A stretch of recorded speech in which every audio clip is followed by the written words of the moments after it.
Welcome back. I'm glad you're here.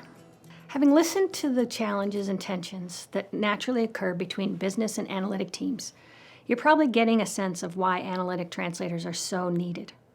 People often ask me, who's the ideal translator? So in this lesson, I'll describe the skills and attributes that make a successful analytic translator. Having any of these skills and attributes is helpful. Having most of them is great.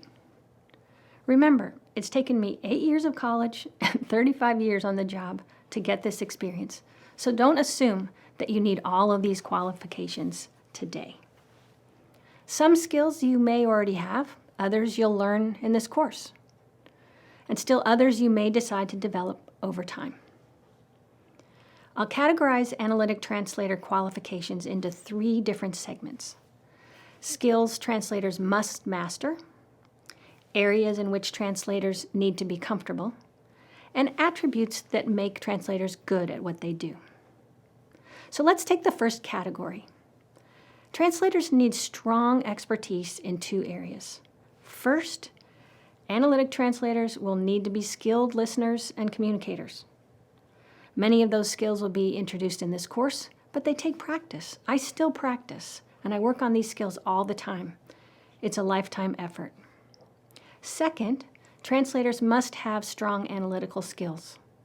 You don't need to be actively running analytical projects today, but you need to have been hands-on at some point in your career, even if it's only coursework or shadowing other analysts. This is necessary because you absolutely need to understand what it's like to work in the trenches, how work gets done, and the common vernacular. You need to recognize when work is done well. Does this mean a non-analyst can't be a translator? No, of course not. It just means that you might have a little homework to do. Moving on to the second category, areas in which translators should be comfortable and familiar.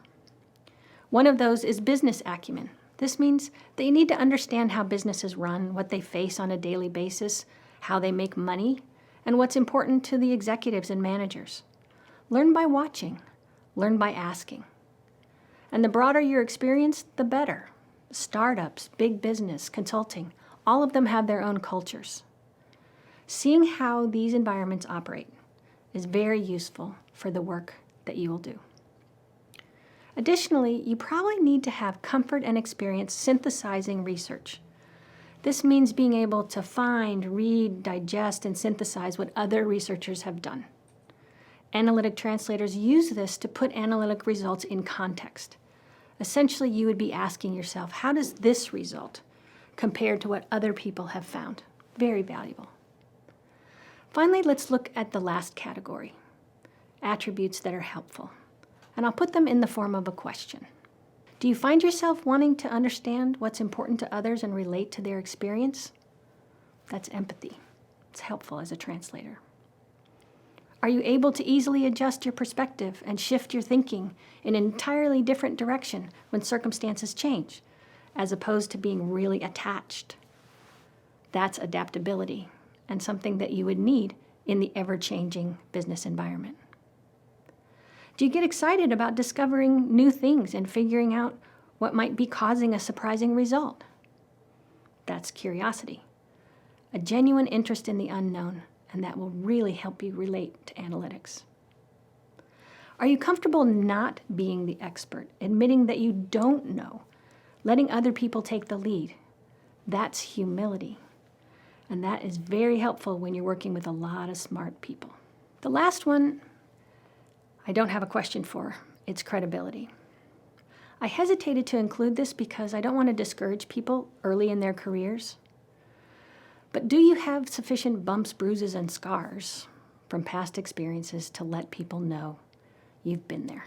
That's credibility. So the more experience you have, the better. That's the skills and attributes that I find helpful for analytic translators. Remember, I have described the ideal skill set, not day one requirements. If this list makes you realize that you possess some of the necessary skills but lack some of the experience, that's okay. If you have the experience but not all of the skills, that's okay too. Or maybe you have the attributes and a great plan for learning the skills. That's all good. That's why you're here, to become an analytic translator. And I'm so grateful that you're joining me. You can read more about these skills and abilities in section 2 of my book in chapters 7 and 8.